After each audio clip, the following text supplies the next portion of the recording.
I met these people. They were talking. They were openly, I'm going to go. And this other guy that I met in Rio Dulce, he claimed to be deported from the United States several times.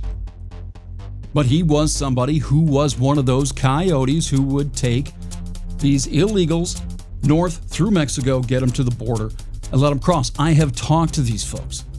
I still support, even to a small degree, limited illegal immigration, because I have seen how these folks live.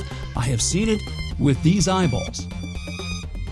It's not an abstract concept to me, and I know for a fact that if I were living in those conditions and I were struggling to raise a family, like I've seen these people struggling to raise their families, if I had an opportunity to go north and get into the United States, I know damn well I would do it.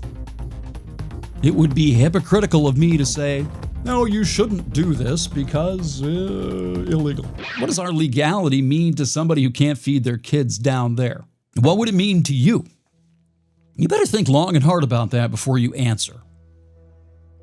Answer honestly. You go look your kids in the eyes. A lot of you probably have grown kids by now, so you might have to go back. Maybe think of little Johnny when he's like 6 years old. Look into those 6-year-old eyes in your mind and ask yourself, if little Johnny was having trouble getting food because there's no income, maybe there's gangs, whatever else, and you had a chance to take little Johnny from Tegucigalpa to Tallahassee, would you do it?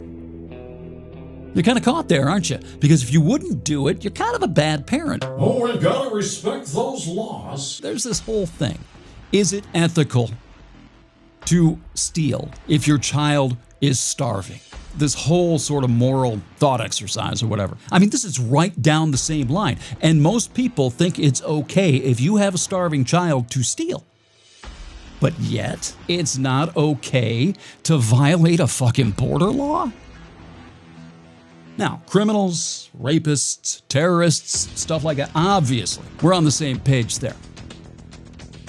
But how many of these people are really criminals? How many of these people are really rapists and terrorists? Conservatives have an issue here. Loosen up the reins a little bit. Do you know anything about machismo culture? It sure as hell isn't woke. Give people a relatively easy pathway in, as long as they don't have a criminal record, not rapists and terrorists, blah, blah, blah. Yeah, I get it. And loosen up on the xenophobic, anti-immigrant rhetoric. I dare say you'd get 75% of the Latino vote.